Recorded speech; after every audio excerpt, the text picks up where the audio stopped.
Hello, everyone. Welcome. NTL Sports here. We're on episode 154. Only episode of this week, but we still got a lot to cover, right? Men's championship final, NCAA tournament final was this past Monday. We'll go over that. Some news out the NBA. Maybe a coach and a GM got fired. What are our thoughts about that? And UFC pay-per-view event is this weekend. We'll go over the card and give you guys our insights and some picks for this weekend. So, with that being said, guys, stay tuned.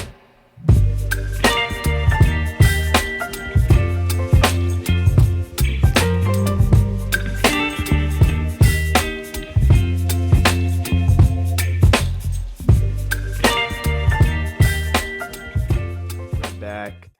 Let's kick off with the NBA because pretty much the big news out of this whole week, other than the men's final and Florida winning, is some NBA. So, if you guys haven't heard by now, Mike Malone of the Nuggets, out of nowhere, seemingly got fired yesterday, along with their GM. I forgot the GM's name, but um, both were out of there in Denver after they won in not too long ago. It's been only like 2 or 3 years since I think the 2022 finals they won. So it's only been at least 2 or 3 years since they won that chip, and with 3 games left that they got to play, very surprising.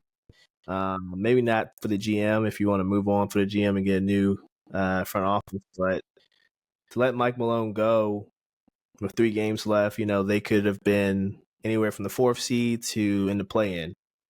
So it's very wild. I don't really understand it. Lawrence, do you have any thoughts about this? Why would they make such a I don't even know if it's bold, risky, what type of move it is, but it's a move, all right.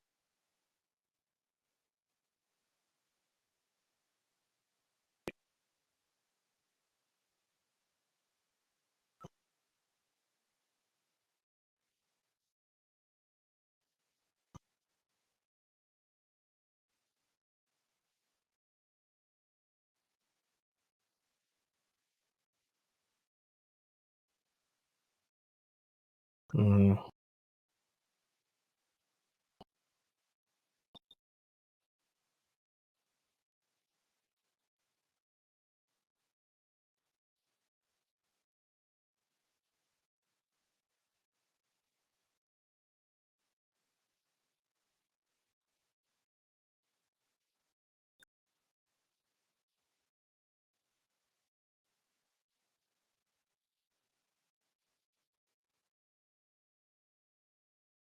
yeah, no, I agree. He's going to be a hot commodity this summer.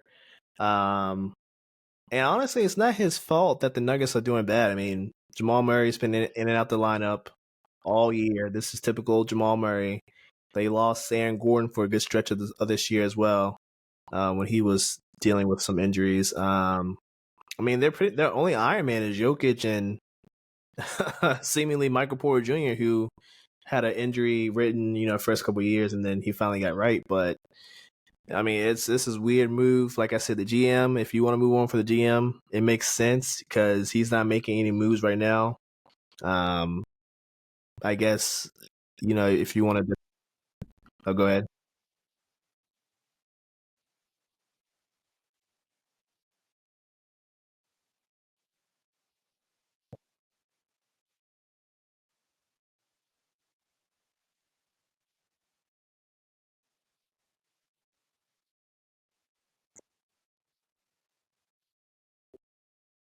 Hey, no, I agree with you. I think I said it 2 years ago. Once Bruce Brown left, I said this team is not going to be the same because he was a spark off the bench. He could start too. He was their Iron Man, their Swiss Army knife. Um, a guy that they could go to when Jokic was on the bench, and you didn't worry as much as they do now when Jokic is the bench. They basically praying that they don't lose any lead that they had. So it started downhill with that, but even last year they still had a chance.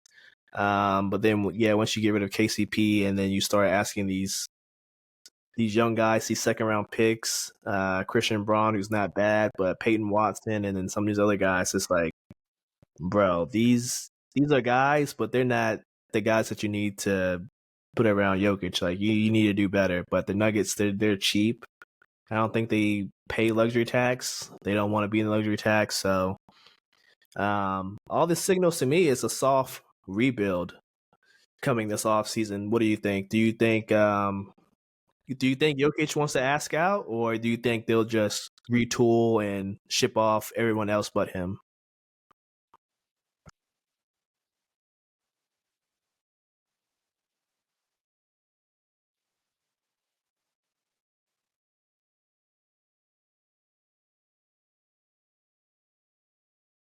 Well, it looks like we lost Lawrence for a little bit. But That was weird. Anywho, yeah, someone's going to be willing to give up a haul for Jamal, and it's going to be one of those teams that overpays, and they're going to try to overpay for a veteran that's been there, done that, to try to change their team and guide it in a new direction. Which, when and if they do, we'll see if it works. But I think you get a good buyback from Jamal that you don't have to. I would really say go out of go out of laying an arm and a leg for some talent. I mean, Michael Porter Jr. might get you a little bit leg over the hump. I mean, not to say that he'd be available, but you could get like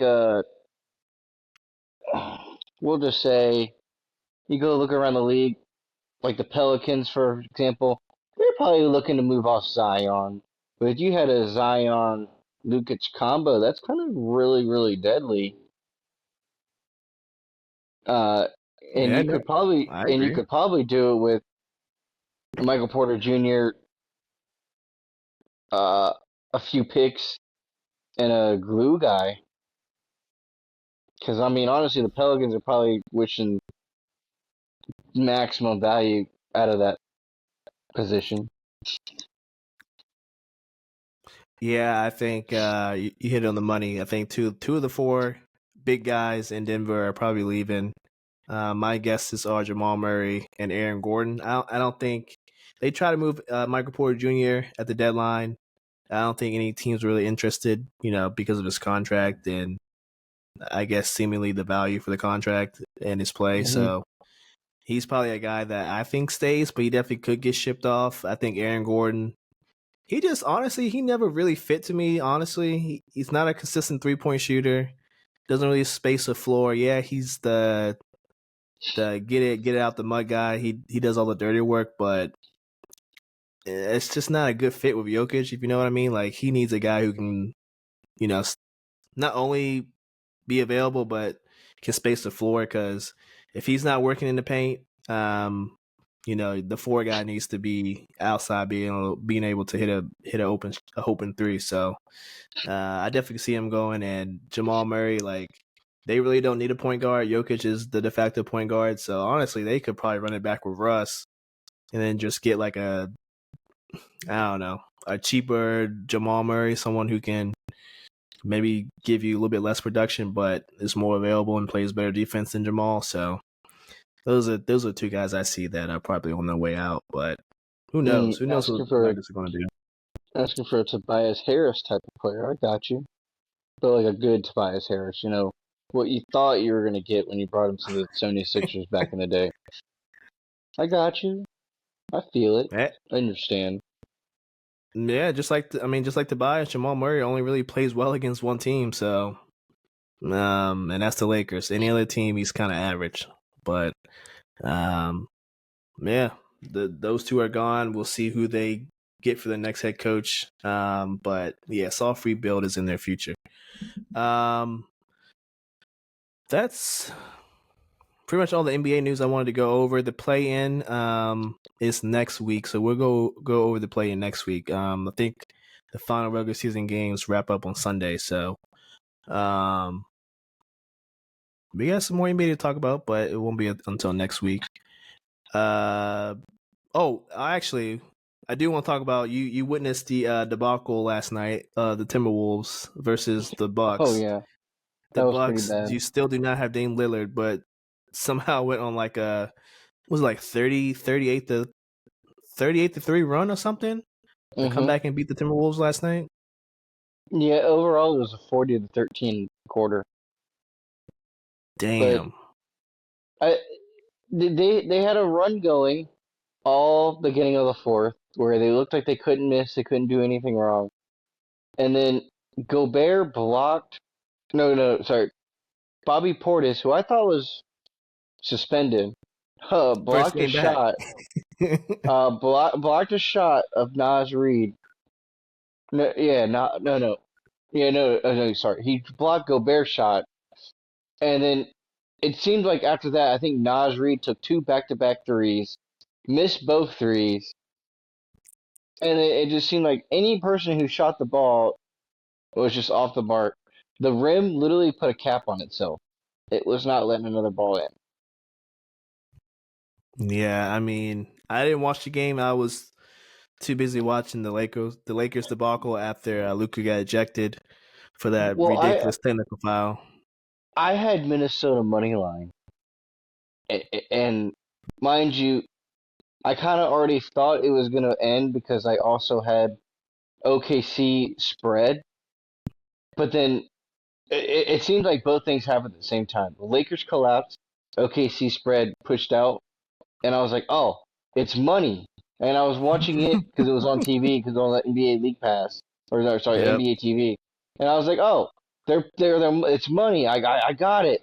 And then I checked the scoreboard just check the app, and it tells me that they're down. No, that they're up by 5. And I was like, how the hell are they up by 5? And then I checked that they've only scored 3 points, and it's like 7 minutes into the quarter, and I'm like, okay, I'm not panicked. And then I turn up my boy, the old stream, one of the cardinal directions, and the next thing I know, I see the Gobert block. I watch it live. That was like the first thing I instantly saw, and I'm like, oh my god, it's cooked. It's absolutely cooked. And then I watch him go down the court, shoot a three like it was nothing, score, and then Nas retake a three. It airballed, and I was like, oh, it's actually over. Oof. And then I just slowly watched it decapitate itself. And honestly, the biggest issue in that whole debacle slash collapse, everything, there was no de facto leader. There was there was no like, okay, I need a bucket. My guy's gonna go down here and score. Edwards tried to be that guy, and he quickly came up to be not that guy. And they just did not have any guy to just score, to just put team on back and get them out of the hole that they were in. They didn't have anything happening. Yeah, the Timberwolves after this trade that they made for Cat, I could tell it was down there for them. We said last season, hey, they got to break up the Cat Gobert combo, but it didn't necessarily have to be right away, and didn't necessarily have to be to the Knicks. And it didn't Yeah, necessarily have to be Cat to go. yeah, it could have been Gobert, who went from once again Defensive Player of the Year to a bum. It seems like it's a cycle where he wins Defensive Player of the Year and then he reverts to a bum. I mean, I don't see how people haven't learned their lesson yet, but hey, that's another story for another day. Yeah, this team, this is another team that's probably gonna get a soft rebuild. I don't see how they can keep this together. Obviously, Julius Randle isn't coming back. He's gonna let that. He's probably gonna opt out and probably look for a team elsewhere. But I mean, Ant-Man just doesn't have enough talent around him. I know A-Rod just bought the team, and he's probably going to try to do everything he can to keep him around, but I see Ant-Man leaving this summer. I think that's a guy that's probably going to be available this summer. I mean, I just don't see how Timberwolves get better because they're just like the Nuggets. They don't have any picks. So when stuff like this happens, um, yeah, it's a bad omen to me. Yeah, and honestly, I think Edwards wants to be with another guy. He doesn't want to be the guy. And honestly, I could understand it. Like, there's a lot of guys out there who don't want to be the guy. And there's no fault Yeah. in being it. because he Yeah, doesn't no. even need Go ahead. like that much of a level change of the guy next to him, and just for just putting a name out there, but like you could get him Colin Sexton, and I just feel like big things change. Like a big needle is pushed. Yeah, problem is he gets hurt a lot and everything, but it's fine. He would actually move a needle and benefit him. Honestly, I think another player, and I'm not trying to say he's going to go to the Jazz and he should go to the Jazz. That's definitely not what I'm saying at all. But another player like Marketing, that kind of player actually improves Edwards. Edwards likes to dry paint. Edward likes to kick out to the guy. Marketing is going to be there waiting to shoot up a three for him. That's kind of what Cat was doing. That's why they had that good of a run last season. Cat was having generational numbers. They complimented what they were doing. Cat likes to shoot threes. Cat doesn't like to chill out in the paint. Yeah, he definitely needed a 1B to go with him. I mean, I think Eggman can be the guy, but like you said, I don't think he wants to be the guy. He kind of confirmed that when he said he doesn't want to be the face of the league. So he definitely wants to be more of a Batman or more of a Robin than a Batman. But hey, I don't see nothing wrong with that. Um, but yeah, I definitely could see him wanting to team up with somebody else in a different city. Because I don't think Minnesota, like I said, um, Julius Randle's probably gone. Nas Reed's going to get paid, and I don't think they have enough money to want to keep him there. So, especially when you're paying Gobert, and the whole point of trading, getting Cat away was to get away from the big tax bill. So, I don't see how they improve this team, kind of like the Nuggets. Uh, Yeah, they seem like they're kind of stuck. There's a lot of teams in the West that I feel there's going to be a drastic change in fluctuation and flow to it, just because I feel like there's a lot of top heavy hitters who are kind of on their last year of relevancy for say 2 to 3 years in that kind of a Western Conference. no, I think you hit on the money because if you look at the standings, I mean, there before the Wolves lost, there was a huge tiebreaker from like fourth to eighth. I think they were all tied in the loss column, so basically they all were basically in the play-in at that point. And then it was just based off of tiebreakers. So it's very showing of how competitive the West is and how a lot of the teams are kind of just all jockeying for position, and they're really not standing out from each other. So some stars need to move or something. Men's final was on Monday.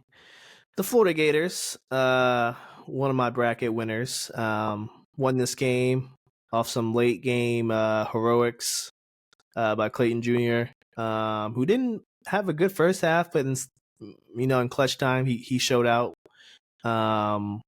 with some good plays. Houston kind of they kind of sold with the last. I mean, with the last shot when he went up and then was going to get blocked, so he threw it back down, and then no one he couldn't touch it again because it was going to be a travel. So they kind of sold, but other than that, I thought it was a good game.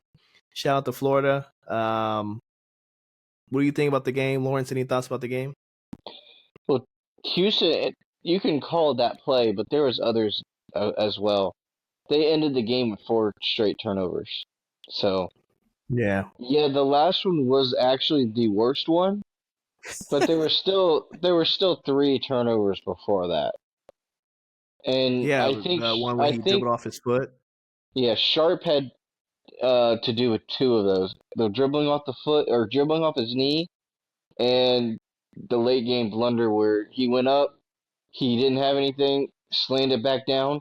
The worst part is none of his teammates even remotely came. Like not to Yeah, say they didn't have the basketball IQ, but none of them had the wherewithal to know what just went down. And yeah, honestly, a lot of his teammates are looking at him like, "Touch the damn ball, bro! Like just grab the ball." Like there were so many of the guys that just had their hands by their hips, ready to catch, as if this man could touch the ball. It just seemed like their team in that little moment right there, they were waiting for him to do something, because none of them were ready to do anything. Yeah, they didn't. Like I said, they didn't have the basketball IQ to know that hey, he couldn't touch the ball again. But honestly, he should have probably touched the ball again so they could call a travel, and then you still have time on the clock, and then you just foul because I you were think he, only I think he wasted like 6 or 7 seconds, right? yeah. So if he just like throws it down and then just touches it again, then you're saving time. Then all you have to do is just foul again and hope they miss. Hope they go 1 for 2. Yeah, I mean they weren't hitting free throws very much either, and even if they had hit both free throws, it's what, 4 points instead of four? No, it's yeah. three. It's only a 3 point game because Mm, they at the very end of the game they only hit 1 for 2, so they got lucky. The Florida Gators did. yeah, that was definitely a blunder of a play. I don't like I said, Houston looked sharp throughout the whole tournament, but that like the last couple minutes in that game was just a little uncharacteristic. Maybe the moment got too big for them.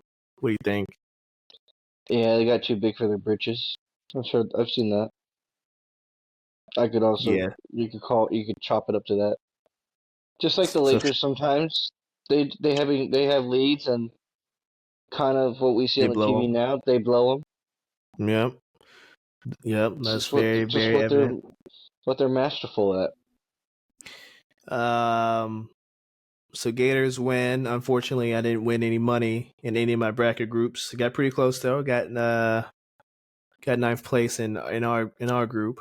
But ninth place doesn't pay, so maybe next year. But overall, the tournament, how do you feel? Do you think the committee got it right? I know, we kind of gave them shit for putting so many SEC teams in there. Um, but overall, how do you think they did with this tournament? Yeah,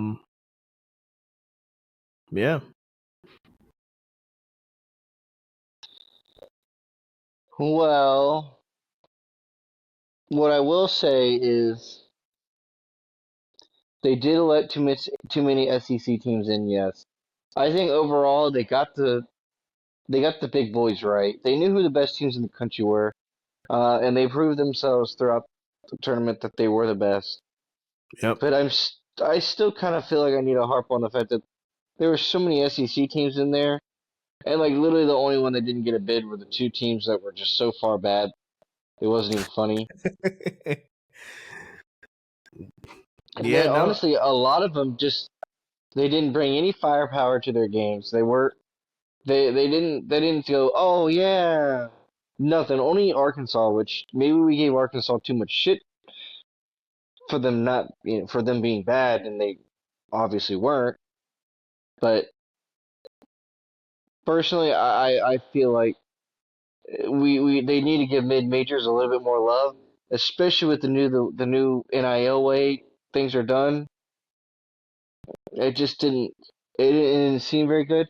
And another thing, like if you pay attention to the NIT, a team that nobody even figured winning the whole thing, like Chattanooga. Chattanooga, yeah. Chattanooga won the whole thing. Maybe you should have given Chattanooga a second thought. I mean, they made a run in NIT that nobody saw coming. They probably could have made a first round upset, so this could have been entertaining. The main problem this tournament had was there was zero upsets. It was very case in point. Majority of games, the best team wins. Best team on paper will come out. Yeah, no, I agree. We've been talking about this. The mid majors need to get some more love.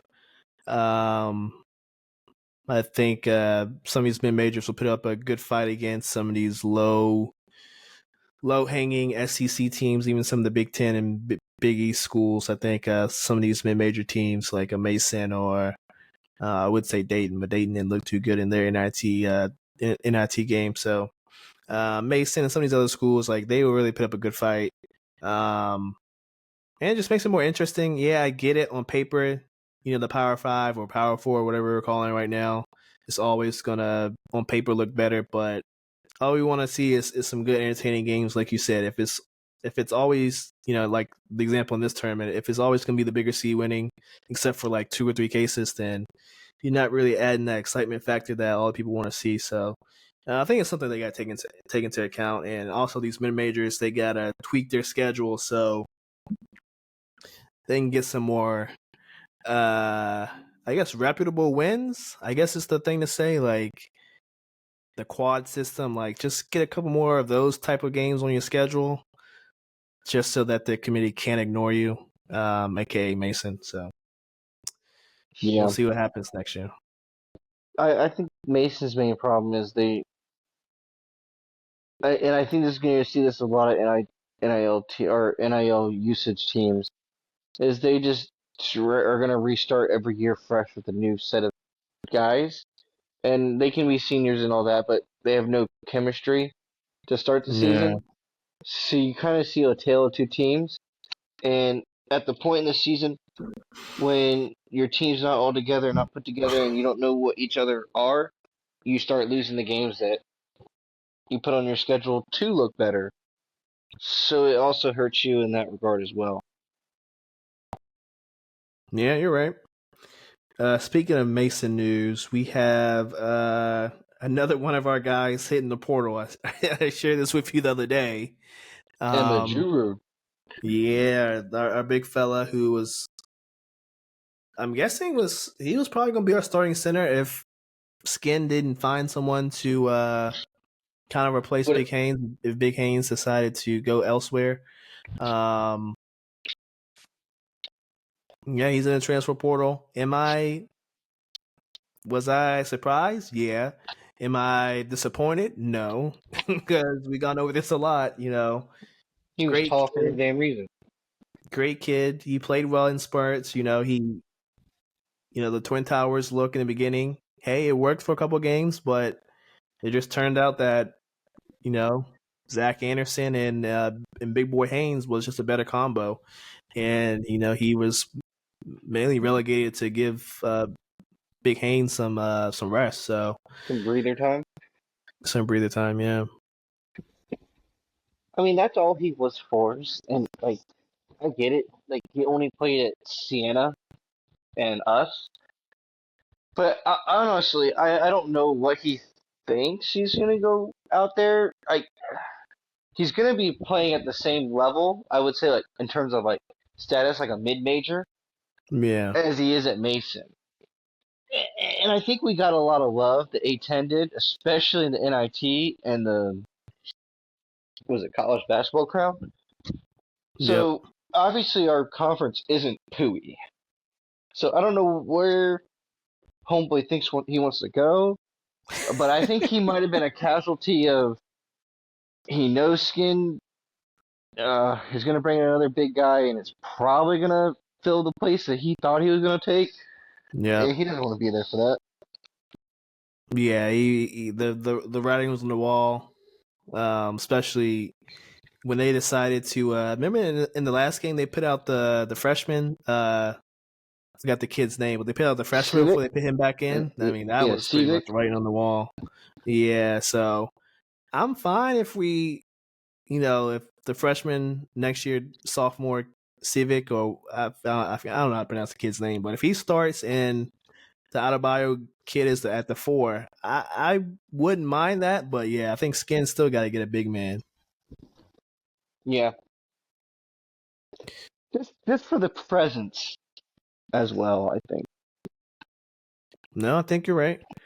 Um, UFC, the last thing we got for you guys. 314 is this weekend on Saturday. I think they're in Miami. Um, No, the they're in Sydney, Kaseya Australia. Center. Huh? I thought they were in Sydney, Australia. I don't know. It says right here, Kaseya Center, Miami, Florida, I guess 10 they might have changed it. p.m. Um, any fights you like on this card? Any guys you think are for sure Uh, wins? What do you got for mm. us? So for sure wins. Silva to beat Bryce Mitchell. Bryce Mitchell's going to get murdered. Um, Low key. I like Yair Rodriguez. Um, Definitely no favoritism in that or anything. But if I had to guess, I would give you Yair. Um, Honestly, in terms of betting, this is a great card. There's a lot of close fights to pick from.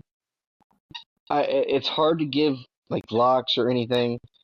I mean, honestly, I'm gonna go with my boy Jim Miller. Obviously, it's a plus 500. Is my boy Jim Miller gonna win? Probably not. But this just has good fights throughout the whole card. It's it's it's just gonna be a good card. I can see fights going either way, almost up like down top to bottom. Like Diego Lopez can easily take out Volkanovski. Volkanovski's chin has developed so bad, and he gets punished for it almost every fight now. Paddy Pimblett is the favorite against Michael Chandler. I've watched Paddy the Baddy almost get whooped every fight he's been in so far, but he somehow always keeps winning. He also always gets the judges on his side because Dana White, that's his guy, but I'm not really seeing it. He doesn't sell a fight with McGregor. He's not as cool as McGregor, but he tries to act like McGregor. It doesn't really work. Silva is like the one time I'm like, yeah, Mitchell ain't got a chance. Gonna punch him into the ground. And then Yair Rodriguez, that's the next one where I'm like, yeah, I could see Yair Rodriguez winning and beating him to a pulp. I can also see him getting clocked and lights out. I mean, this one is just finally they won. They just got right. Fair enough. Fair enough. I will be tuning in. I love me some Diego Lopez. Want to see him win. Should be a good title fight. Once again this Saturday. So you guys check it out. Last thing, I don't know if you watched the UFL game. Our DC Defenders are 2-0. They beat the Showboats on last Saturday, and it was a night game. It was actually pretty cool. Audi Field wasn't too packed, but there was still a lot of people there. Like I said, the defense is definitely there, Lawrence. But yeah, Tiamu, we might need a quarterback change. I don't know if you watched the game, but do you have any thoughts? I didn't watch the game, but even in the season where we won every game except for the playoff game and like the second to last game of the season, I Yeah. didn't think he was all that amazing. I thought he got by with his defense really pushing and carrying him through a lot of games. And then the fact that they've never upgraded him any season, like I just know that you're kidding me when there's just you tell me, oh yeah, we looked this off season, but we really didn't find any QB prospects that that really stuck out to us. Like you're telling me there's not one journeyman that's been on like three or four different programs, look good in a few years, like nowhere. I mean, I'm sure this guy who we are um, hypothetically talking about wants a gig to just throw a football around and get a shot. Like I don't think Tiama's it. He likes to run first and then throw, and I think that was a big uh, case in point last year when they lost a running back in like the first game, and we had our Uh-huh. first draft pick was a running back that season. He did so well.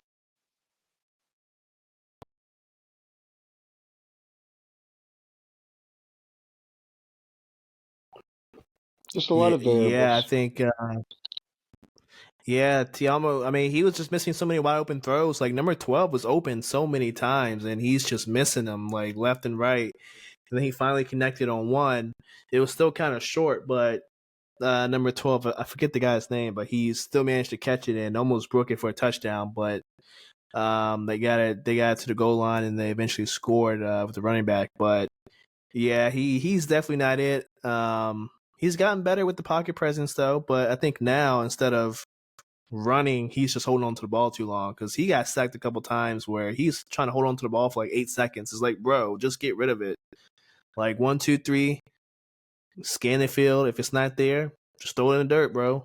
And yeah, he's not doing that. He's missing throws, and it might work for some of these bad teams, but when they start playing some of the better teams, it's gonna kind of bite them in the ass. So hopefully he gets better as the season goes. But I think we got a good squad. Next game is against the Battlehawks on Sunday. So 2-0 teams. We'll see if we pull that one out. Anything else before we head on out? No, that's it for me. That's it for me. All right, guys. Thank you guys for watching. Thank you for listening on Spotify. All that good stuff. MTL Sports episode 154. And we're going to head on out. Enjoy UFC and the UFL and NBA this weekend, guys. Peace.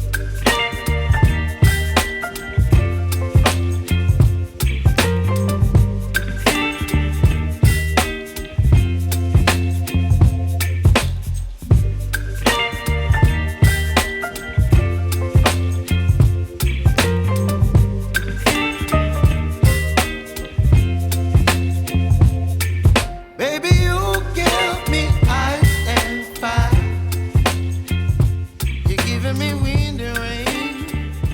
You're some kind of bird.